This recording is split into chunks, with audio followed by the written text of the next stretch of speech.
Welcome to LJC 1 TV 5 news bulletin ముందుగా headlines.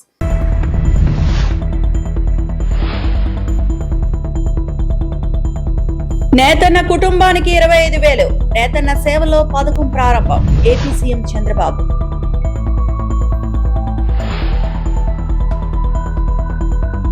చేనేత కార్మికుల సంక్షేమమే ప్రభుత్వ లక్ష్యం. హోంమంత్రి వంగలపూడి అనిత.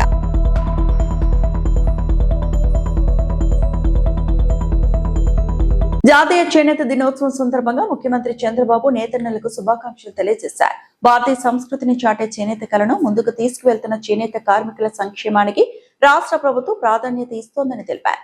అందులో భాగంగానే నేతన్న సేవలో పథకం ప్రారంభిస్తున్నామన్నారు. విద్యుత్ రాయితీలు 50 ఏళ్లకే పింఛను అందిస్తూ నేతన్నలకు ధన్నుగా ఉంటామని వివరించారు. ఇవాళ 71,536 చేనేత కుటుంబాలకు నేతన్న సేవలో పథకం ద్వారా సాయం చేస్తున్నామన్నారు. ఒక్కో చేనేత కుటుంబానికి 25,000 చొప్పున 179 కోట్ల నేతన్నలకు అందిస్తున్నామని సీఎం వెల్లడించారు. చేనేతల సంక్షేమాన్ని, వృత్తి వారసత్వాన్ని పరిరక్షించే లక్ష్యంతో ప్రభుత్వం ఈ సహాయం అందిస్తుందన్నారు. అంతా చేతులు కలుపుదా, చేనేత కళను కాపాడుతామని చంద్రబాబు పిలుపునిచ్చారు. వృత్తి వారసత్వాన్ని పరిరక్షించే లక్ష్యంతో ప్రభుత్వం ఈ సాయం అందిస్తుందన్నారు. అంతా చేతులు కలుపుదాం, చేనేత కళను కాపాడదామని చంద్రబాబు పిలుపునిచ్చారు. చేనేత పైనే ఆధారపడిన ఏకైక వర్గం చేనేత కార్మికులు. వేరే వాళ్ళు మారగలిగారు కానీ మీరు మాత్రం మగ్గాన్నే నమ్ముకున్న ఏకైక వర్గం చేనేత అని మరొక్కసారి విజ్ఞప్తి చేస్తున్నా. మీ అందరిలో ఒక సాంప్రదాయ ప్రకారం సృజనాత్మక కలిగిన వ్యక్తులు మీరందరూ, నైపుణ్యం ఉంది. అయితే కాలక్రమేణా చాలా ఇబ్బందులు వచ్చాయి. నేను రాజకీయాల్లోకి వచ్చిన తర్వాత ఎక్కువ కన్సర్న్ చూపించిన వర్గం చేనేత.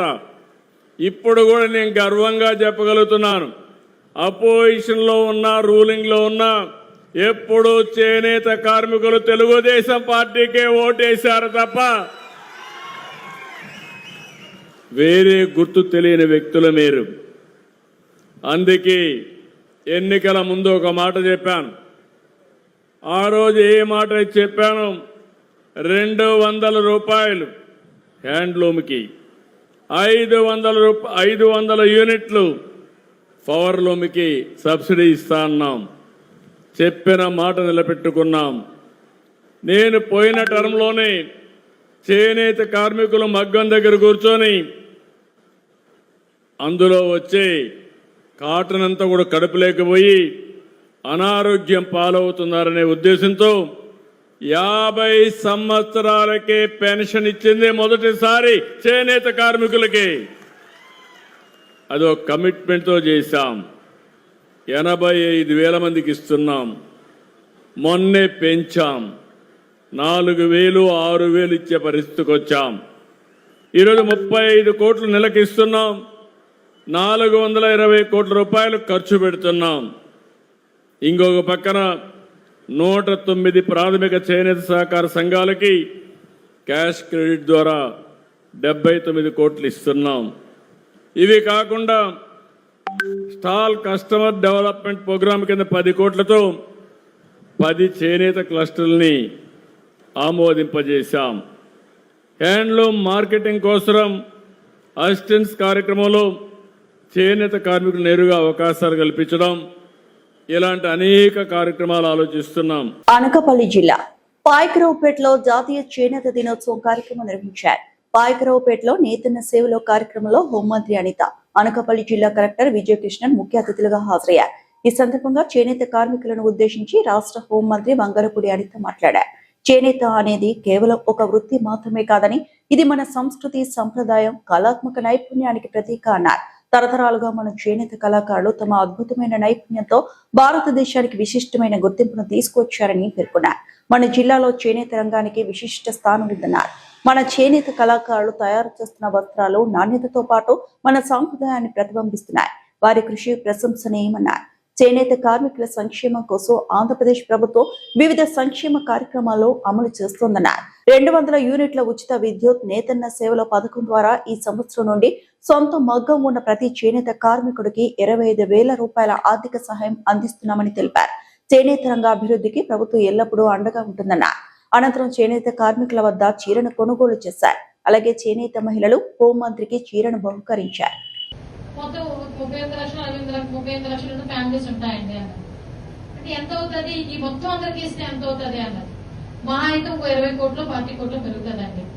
వెంటనే మీ మినిస్టర్ గారు, గౌరవ ముఖ్యమంత్రి గారు, ముఖ్యంగా గౌరవ ముఖ్యమంత్రి గారు వెంటనే ఆలోచించి అందరిది కష్టమే కదా, ఇందులో మనం మళ్ళీ అందులో కట్ ఆఫ్ చేయడం ఎందుకు, అందరికీ ఇద్దాం మనం, అది కూడా 25,000 ఇద్దామని చెప్పేసి నేను ఆ రోజు క్యాబినెట్ లో చూసుకున్నాను. మానేయట్లేదు. ఇంతకు ముందు వాళ్ళు అన్నా క్యాంటీన్ పెడితే గౌరవ చంద్రబాబు నాయుడు గారు అన్నా క్యాంటీన్ పెడితే నేనెందుకు నడపాలని చెప్పి కట్ చేసి కూర్చున్నారు. మేము ఎప్పుడు అలా చేయలేం. ఈ రోజు మీరు అప్పుడు ప్రజావేదిక కడితే ప్రజావేదికను కూల్ చేసేయాలి, నేను లేను కాబట్టి అని చెప్పి కూల్చిన పరిస్థితి. ఈ రోజు విజయవాడలో అంబేద్కర్ భవనాలు కట్టినా దాన్ని మళ్ళీ రినోవేట్ చేసుకుని ఈ రోజు మనం ఉపయోగించుకుంటున్నాం. మంచి అనేది ఏదైనా జరిగితే దాన్ని కంటిన్యూ చేయడానికి గౌరవ ముఖ్యమంత్రి గారు ముందుంటారు. ఇంకొక 1000 రూపాయలు ఎక్స్ట్రా వేసి ఈ రోజు 25,000 రూపాయలు ఈ రోజు కుటుంబానికి ఇచ్చే పరిస్థితిలో ఈ రోజు గౌరవ ముఖ్యమంత్రి గారు ఎన్ని ఆర్థిక ఇబ్బందులున్నా, చాలా కష్టాలున్నాయి. నిజంగా చాలా సందర్భాల్లో చెప్తా ఉంటాం. వెంటిలేటర్ మీద చిల్లకూరు మండలం పల్లమల గ్రామవాసి శ్రీలక్ష్మి మాట్లాడుతూ తన గ్రామవాసి కందుల నాగేంద్రకు గత 5 సంవత్సరాల క్రితం ₹1,00,000 తీసుకుని అడిగితే వేధింపులు గురి చేస్తున్నాడు అని, డబ్బుల విషయం గట్టిగా అడిగితే బూతులు తిడుతూ కొట్టాడు అని, అతనిపై కఠిన చర్యలు తీసుకుని మా డబ్బులు మాకు ఇప్పించాలి అని పోలీసులను కోరారు.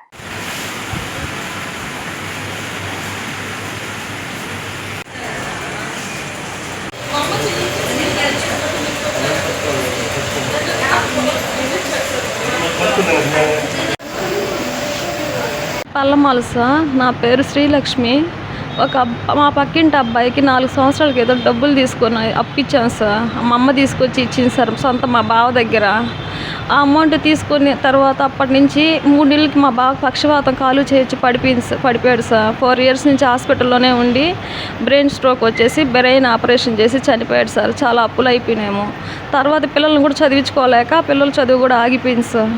తర్వాత మళ్ళీ మా అక్కకు కూడా హెల్త్ బాగాలేకపోయేసరికి సిఆర్రెడ్డి హాస్పిటల్లో ఎమర్జెన్సీగా ఆపరేషన్ చేయాలి, గర్భసంచి తీసేయాలి, క్యాన్సర్ గడ్డల కింద కన్వర్ట్ అవుతున్నాయని చెప్పారు సార్. ఆపరేషన్ చేశారు సార్. అప్పటి నుంచి డబ్బులు ఇబ్బందికి అప్పులకి వాళ్ళ చుట్టూ తిరుగుతూనే ఉన్నాం సార్. పోయిన ప్రతిసారి బెదిరించి పంపించేస్తారు సార్. ఇప్పుడు మంగళసూత్రం తాకట్టు పెట్టి మా అక్కకి ఆపరేషన్ చేయించాను సార్. మా సొంత అక్కకి ఈరోజు వెళ్ళి పొద్దున్న 8 గంటలప్పుడు వాళ్ళ ఇంటికి వెళ్ళి అమౌంట్ ఇవ్వమని అడిగితే జుట్టు పట్టుకొని లాగి బట్టలు చింపేసి కాలుతో గుండెల మీద తన్ని కర్ర తీసుకొని ఎడగొట్టి ఇష్టప్రకారం అమ్మ నా బూతులన్నీ అడిగి బట్టలన్నీ చింపేసి ఊరి మీద ఊరేగిస్తాను, నిన్ను చంపేసినా కూడా నిన్ను అడిగే దిక్కుండ్రు, ఎవరేం చేస్తారు, ఎవరు పోలీసు వాళ్ళు ఏం చేస్తారు, నువ్వేం చేస్తావు, నా ఇంటికి రామాక వచ్చామంటే ఇంకోసారి చంపేసి శవం బయటేస్తానని చెప్పేసి బెదిరిస్తున్నాడు సార్. ఎగదిగా ఊళ్ళంతా కొట్టేశాడు సార్. నేను ఇంకా నా గుండెల్లో నొప్పికి హాస్పిటల్లో వచ్చి అడ్మిట్ అయ్యాను సార్. ఈరోజు గవర్నమెంట్ హాస్పిటల్లో ఇక్కడ వచ్చిన తర్వాత ట్రీట్మెంట్ తీసుకున్నాను సార్. పొంగనూరుపట్నం మూడేప సర్కిల్ వద్ద దగా డిఎస్సీ అక్రమాలపై విచారణ జరిపించాలని, ఫీజు రియంబర్స్మెంట్ నిరుద్యోగ వృత్తిని వెంటనే మంజూరు చేయాలని డిమాండ్ చేస్తూ వైఎస్ఆర్ కాంగ్రెస్ పార్టీ రాష్ట్ర శాఖ పిలుపు మేరకు చేపట్టిన రిలే నిరాహార దీక్షలు 2వ రోజు కొనసాగాయి. రిలే దీక్షకు న్యాయవాదులు, ఏఐఎస్ఎఫ్ రాష్ట్ర సమితి సభ్యులు, మున్నా విద్యార్థి సంఘాల నాయకులు సంఘీభావం తెలిపారు. ఈ సందర్భంగా వైసీపీ రాష్ట్ర యువజన విభాగం సంయుక్త కార్యదర్శి చెంగారెడ్డి కళ్యాణ్ భరత్ మాట్లాడుతూ రాష్ట్రంలో పేద ప్రజలు బతికే పరిస్థితి లేకుండా పోతుందని ఆరోపించారు. కూటమి ప్రభుత్వం కార్పొరేట్ సంస్థలకు ప్రోత్సాహమిస్తూ ప్రభుత్వ సంస్థలు ప్రభుత్వ పాఠశాలలో అణచివేసే విధంగా వ్యవహరిస్తుందని విమర్శించారు. ప్రజాస్వామ్యంలో ఇలాంటి పోకడలకు పాల్పడిన ప్రభుత్వాలు గతంలో కూలిపోయాయని అన్నారు. ప్రస్తుతం రాష్ట్రంలో రెడ్ బుక్ పేరుతో అన్యాయంగా కేసులు పెట్టి జైలుకు పంపే పరిస్థితులు ఉన్నాయని ఆరోపించారు. సమాజంలో న్యాయ వ్యవస్థ లేకుండా పోతే మరింత మంది అన్యాయంగా జైలుకు వెళ్లే పరిస్థితి వచ్చేదన్నారు. కార్యక్రమంలో వైఎస్ఆర్సీపీ నాయకులు, కార్యకర్తలు పాల్గొన్నారు. మన రాష్ట్రంలో పేద ప్రజలు బ్రతికే పరిస్థితి లేకుండా పోతా ఉంది. ఇక్కడ డబ్బున్నవారు కార్పొరేట్ కంపెనీలకు మాత్రమే అవకాశాలు కల్పిస్తున్నారు. పేద మధ్యతరగతి ప్రజలు పూర్తిగా చితికిలబడిపోతున్నారు. ఈ ప్రభుత్వం కార్పొరేట్ రంగాన్ని ప్రోత్సహిస్తూ ప్రభుత్వ రంగ సంస్థలను, ప్రభుత్వ పాఠశాలలను అన్నింటినీ కూడా అణిచివేస్తూ ఉంది. ఇది సరైన పద్ధతి కాదు. ప్రజాస్వామ్యంలో ఇలాంటి పోకడలకు పోయినందువల్ల చాలా ప్రభుత్వాలు కూలిపోయినాయి. ఈ కూటమి ప్రభుత్వానికి కూడా అదే గతి పడుతుందని ప్రజలంతా కోరుకుంటా ఉన్నారు. ముఖ్యంగా ఈ డిఎస్సి పైన అనేక అవకతవకలు జరిగినాయి. వీటిపైన సమగ్ర విచారణ జరిపి విద్యార్థులకి ఎవరైతే డిఎస్సి రాసినారో వాళ్ళకందరికీ కూడా న్యాయం చేయాలని మా వైఎస్ఆర్ కాంగ్రెస్ పార్టీ తరఫున గౌరవ ముఖ్యమంత్రి వర్యులు మాజీ ముఖ్యమంత్రి వర్యులు జగన్మోహన్ రెడ్డి గారి ఆదేశాల మేరకు, మిద్దిరెడ్డి రామచంద్రారెడ్డి గారి ఆదేశాల మేరకు, మిథున్ రెడ్డి గారి ఆదేశాల మేరకు ఇక్కడ కట్టినటువంటి నాయకులు, కార్యకర్తలు, విద్యార్థుల తరఫున మేము పోరాటం చేస్తున్నాం. ఇలాంటి పోరాటాలు ఇంకా ఎన్నెన్నో చేసి ప్రజలకు న్యాయం చేసేలా ప్రతి ఒక్కరూ కృషి చేస్తామని ఇక్కడికి వచ్చినటువంటి మీడియా మిత్రులందరికీ కూడా ఇలాంటి వ్యవహారాలకు మాకు సహకరించి ప్రజాపక్షాన్ని నిలబడాలని కోరుకుంటూ కార్యక్రమానికి వచ్చినటువంటి నాయకులకి, కార్యకర్తలకు అందరికీ కూడా ధన్యవాదాలు తెలియజేస్తున్నాను. ముఖ్యంగా సమాజంలో ఈరోజు న్యాయ వ్యవస్థ అనేది లేకుండా పోతే ఈ రెడ్ బుక్ రాజ్యాంగం వలన ఎంతోమంది అన్యాయంగా జైలు పాలయ్యేవారు. ఇక్కడికి వచ్చినటువంటి న్యాయవాదులకు అందరికీ కూడా పేరు పేరున కృతజ్ఞతలు తెలియజేస్తున్నాం. ఎందుకంటే ఏ కార్యకర్త కష్టం వస్తే కూడా మేము ఉన్నామని చెప్పి ధైర్యం ఇస్తూ కార్యకర్తల తరపున, ప్రజల తరపున నిలబడుతున్నటువంటి న్యాయవాదులకు పేరు పేరున కృతజ్ఞతలు తెలియజేసుకుంటూ వారి సహకారం మాకు ఉండాలని కోరుకుంటున్నాం. కృష్ణా జిల్లా పెనమలూరు పిఎస్ లో మహిళా హోంగార్డ్ గా పనిచేస్తున్న రూపకళ మాట్లాడుతూ పోలీసు ఉన్నతాధికారి ఇంట్లో పనిచేయాలని ఒత్తిడి చేస్తున్నారు అని, ఇంట్లో పనులు చేయడానికి నిరాకరించడంతో నన్ను పనిష్మెంట్ కింద వారం రోజులు ఎస్పీ కార్యాలయానికి పంపారు అని, ఎస్పీ కార్యాలయంలో రోజు గడ్డి పీకించారంటూ ఆమె ఆవేదన వ్యక్తం చేశారు. ఎస్పీ తనతో దురుసుగా మాట్లాడారని వాపోయారు. నీకు ఉద్యోగాలు ఇచ్చింది స్టేషన్ లో కూర్చోవడానికే కాదు అని ఎస్పీ అన్నారు అని చెప్పారు. ఉన్నతాధికారుల ఇళ్లలో పనిచేయాలి అని ఎస్పీ అన్నారు అని అన్నారు. నా పేరు రూపకళ సార్. గన్నవరం డివిజన్ పెనమలూరు పిఎస్లో ఉమెన్ హోంగార్డ్గా 4 సంవత్సరాల నుంచి పనిచేస్తున్నాను సార్. నా భర్త చనిపోతే నాకు ఈ ఉద్యోగం ఇచ్చారు సార్. అప్పటి నుంచి నేను ఇక్కడే చేస్తున్నాను. పోయిన నెల 14వ తారీఖున హోంగార్డ్ ఆఫీస్ నుంచి ఓ సాల్మన్ అనే కానిస్టేబుల్ గారు మాకు ఫోన్ చేసి మీకు ట్రైనింగ్ ఉంది రమ్మని చెప్పారు సార్. నేను మా పోలీస్ స్టేషన్లో చెప్పి 15వ తారీఖు వెళ్ళాను సార్. సార్ ఏం ట్రైనింగ్ ఏంటని అడిగితే ఒక ఐజీ గారి ఇంటికి మాచవరం దగ్గర ఉంటారు ఆఫీసర్ గారు, వాళ్ళ ఇంటికి వెళ్ళాలని చెప్పారు సార్. సార్ నాకు ఒంట్లో బాగోదు, నేను వెళ్ళలేను సార్, నన్ను ఎక్స్క్యూజ్ చేయండి అని అడిగాను సార్. అది మనసులో పెట్టుకుని అప్పటి నుంచి 14వ తారీఖు నుంచి నిన్నటి వరకు కూడా ప్రతిరోజు బందరు తిప్పుతున్నారు సార్. ఉదయం సాయంత్రం వరకు అక్కడ గడ్డి పీకించడం, వివిధ పనులన్నీ చేయిస్తున్నారు సార్. నేను అక్కడికి ఆర్ఐ గారిని 2-3 సార్లు కలిసి అడిగాను సార్. సార్ నాకు ఒంట్లో బాగోట్లేదు, నా మెడికల్ రిపోర్ట్స్ కూడా ఉన్నాయి సార్ చూడండి అంటే, మా గుప్తా గారు అని మా హోంగార్డ్ డివిజన్కి, గన్నవరం డివిజన్ హోంగార్డ్స్కి గుప్తా గారు అని ఉన్నారు సార్. ఆయన ఏం చేస్తారంటే ఊరకనే పనులు అవుతాయా నీకు, ఏమైనా డబ్బులు ఇస్తే పనులు అవుతాయి కానీ డబ్బులు ఏమో నువ్వు చేపిస్తాను అన్నారు సార్. నాకు వచ్చేదే 20,000 సార్. మేము ఎక్కడ డబ్బులు తెచ్చేమో, మా వల్ల కాదు సార్, ఏదో రిక్వెస్ట్ చేసుకుంటాను, ఆర్ఐ గారు ఇంటలేదు కదా, ఎస్పీ దొరవారు నన్ను కలిసినా బాగా చెప్పుకుంటాను వెళ్ళాను సార్. వెళ్తే ఆయన కూడా మీరు ఇళ్లలోనే పనిచేయాలి, సి కేటగిరీ వాళ్ళందరూ ఇళ్లలోనే పనిచేయడానికి తప్పితే స్టేషన్లో వర్క్ చేయడానికి పనికిరారు అని తెగేసి చెప్పారు సార్. అది కాదు సార్, మాకు ఆ రోజు మా క్వాలిఫికేషన్ చూసి మమ్మల్ని స్టేషన్కి అలాట్ చేశారు. ఇప్పుడు 4 సంవత్సరాల నుంచి మేము స్టేషన్లోనే చేస్తున్నాము. ఇప్పుడు వచ్చి మీరు ఇళ్లలో పనిచేయాలి, అక్కడ పనిచేయాలి, ఇక్కడ పనిచేయాలని మేము ఎలా వెళ్ళాం సార్? అదంతా కాదు, నాకు హెల్త్ బాగాలేదు సార్, నన్ను ఎక్స్క్యూజ్ చేయండి అని అడిగితే ఎక్స్ట్రాలు మాట్లాడితే ఉద్యోగంలో పీకి పడదొబ్బుతుంది వార్నింగ్ ఇచ్చి నన్ను పంపించేశారు సార్. అప్పటి నుంచి కొంచెం నాకు ఒంట్లో బాగా వెళ్ళలేకపోయింది సార్. వెళ్ళాక నేను వెళ్ళాను సార్ మళ్ళీ హోంగార్డ్ ఆఫీస్కి వెళ్ళి, సార్ నాకు ఒంట్లో బాగాలేదు, నాకేమన్నా మళ్ళీ పాస్పోర్ట్ ఇవ్వండి వెళ్ళిపోతానని అడిగితే ఆర్ఐ గారి ఇంటి దగ్గర ఉండి మా గుప్తా గారి చేత ఈ సస్పెన్షన్ లెటర్ పంపించి ఇది నన్ను చదువుకోనివ్వకుండా నన్ను ఇబ్బంది పెట్టి ఈ లెటర్ మీద సంతకం పెట్టించుకున్న తర్వాత నాకు సస్పెన్షన్ లెటర్ ఇచ్చారు సార్. అలా నేను చదువుకున్న తర్వాత సార్ ఏంటిది, నేను 14వ తారీఖు నుంచి వస్తే 25వ తారీఖు నుంచి నేను ట్రైనింగ్కి రాలేదని చెప్తున్నారు. 1వ తారీఖు కూడా నేను ఉద్యోగంలో ఉన్నాను అక్కడ, మీరు అలా ఎలా చెప్తారంటే అదంతా మాకు తెలియదు. ఎస్పీ సుబ్బారాయుడు ఆదేశాల మేరకు రేణిగుంటలో గంజాయి నిర్మూలనకు ప్రత్యేక తనిఖీలు నిర్వహిస్తున్నట్లు సిఐ జయచంద్ర తెలిపారు. గంజాయి సేవిస్తున్నారనే అనుమానం ఉన్న వ్యక్తులకు బయో కిట్లతో యూరిన్ పరీక్షలు నిర్వహిస్తున్నామని చెప్పారు. పరీక్షల్లో పాజిటివ్ గా తేలిన వారిని డి అడిక్షన్ సెంటర్లకు పంపించి గంజాయి సరఫరాదారులను గుర్తించి వారిపై చట్టపరమైన చర్యలు తీసుకుంటామని వెల్లడించారు. జిల్లాలో గంజాయి నిర్మూలనే లక్ష్యంగా ఈ ప్రత్యేక కార్యక్రమాన్ని నిరంతరం కొనసాగిస్తున్నామని సిఐ జయచంద్ర తెలిపారు. ప్రజలు మాదక ద్రవ్యాలకు దూరంగా ఉండాలని, గంజాయి విక్రయాలు లేదా వినియోగానికి సంబంధించిన సమాచారం తెలిసిన వెంటనే పోలీసులకు తెలియజేసి సహకరించాలని ఆయన విజ్ఞప్తి చేశారు. ఎస్పీ గారైన శ్రీ ఎల్ సుబ్బరాయుడు ఐపీఎస్ గారి యొక్క ఆదేశాల మేరకు ఈ దినము రేణిగుంట పట్టణంలో ఎవరైతే గంజాయి సేవిస్తున్నారని మాకు అనుమానం ఉందో వారందరినీ ఈ యొక్క బయో కిట్ ద్వారా మేము తనిఖీలు చేయడం జరుగుతుంది.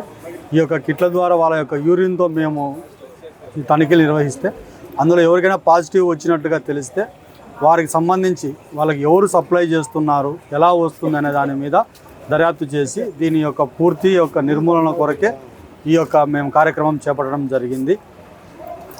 ఇది మనకు ఎస్పీ గారు దీనికి దగ్గరుండి ప్రతి ఒక్కరికి ప్రతి ఒక్క లిమిట్స్లో ఎక్కడైతే గంజాయి సేవిస్తున్న అనుమానం ఉందో వారందరినీ గుర్తించి ఎవరైతే పాజిటివ్ అని తేలిన వ్యక్తులను మనము అడిక్షన్ సెంటర్లకు పంపించి అలాగే వాళ్ళకి సంబంధించిన ఐఆర్ రిపోర్ట్ కూడా రాసి వాళ్ళకి ఎక్కడి నుంచి సప్లై చేస్తున్నారో ఎవరెవరు సప్లై చేస్తున్నారో వాళ్ళపైన మనము నిఘా పెట్టి పూర్తిగా అణిచివేసే యొక్క ఉద్దేశంలోనే ఎస్పీ గారు దీని మీద ప్రత్యేక శ్రద్ధ తీసుకొని ఈ కార్యక్రమం నిర్వహించడం జరుగుతుంది. అందులో భాగంగానే ఈరోజు మన రేణిగుంట పట్టణంలో ఈ యొక్క కార్యక్రమం నిర్వహించడం జరుగుతుంది. అన్నమయ్య జిల్లా రాయచోటిలో వైఎస్ఆర్సీపీ నాయకులు చేపట్టిన రిలే నిరాహార దీక్ష 2వ రోజు కొనసాగుతోంది. ఈ సందర్భంగా వైఎస్ఆర్సీపీ మైనార్టీ జిల్లా అధ్యక్షుడు బేపారి మహమ్మద్ ఖాన్ మాట్లాడుతూ డిఎస్సి ఉద్యోగాలలో అవినీతి జరిగిందని వెంటనే సిబిఐతో విచారణ చేపట్టి అభ్యర్థులకు న్యాయం చేయాలని ఆయన డిమాండ్ చేశారు. గత వైసీపీ ప్రభుత్వంలో వైఎస్ జగన్మోహన్ రెడ్డి పారదర్శకంగా ఉద్యోగాలు ఇచ్చారని, నేటి కూటమి ప్రభుత్వంలో ఉద్యోగాలను నారా లోకేష్ నేతృత్వంలో అమ్ముకున్నారని ఆయన ఆరోపించారు. జిల్లా కేంద్రంగా ఉన్నటువంటి రాయచోటిని మదనపల్లికి తరలించడం బాధాకరమని, అన్నింటికీ అనువైన ప్రదేశంగా ఉన్న రాయచోటిని జిల్లా కేంద్రంగా గత ప్రభుత్వం ప్రకటిస్తే ఇప్పటి ముఖ్యమంత్రి ఎన్నికల సమయంలో రాయచోటి జిల్లా కేంద్రంగానే కొనసాగుతుందని చెప్పి రాయచోటి ప్రాంత ప్రజలను వెన్నుపోటు పొడిచారన్నారు. అన్నింటికీ అనువైన ప్రాంతంగా ఉన్నటువంటి రాయచోటిని తిరిగి జిల్లా కేంద్రంగా ప్రకటించాలని వారు డిమాండ్ చేశారు. ఎన్నికల సమయంలో అనేక హామీలను ఇచ్చి విద్యార్థులను, రైతులను, మహిళలను ప్రతి ఒక్కరిని మోసం చేసిన ఘనత కూటమి ప్రభుత్వానికే జరుగుతుందన్నారు. నిరుద్యోగులకు నిరుద్యోగ భృతి ఇస్తామని హామీ ఇచ్చి నిరుద్యోగులను మోసం చేశారన్నారు. అలాగే విద్యార్థులకు పెండింగ్ లో ఉన్న 12,000 కోట్ల రూపాయల ఫీజు రియంబర్స్మెంట్ విడుదల చేయాలని, డిఎస్సి నియామకాలలో జరిగిన అక్రమాలపై వెంటనే సిబిఐతో విచారణ చేపట్టి నైతిక బాధ్యత వహిస్తూ మంత్రి నారా లోకేష్ రాజీనామా చేయాలంటూ డిమాండ్ చేశారు.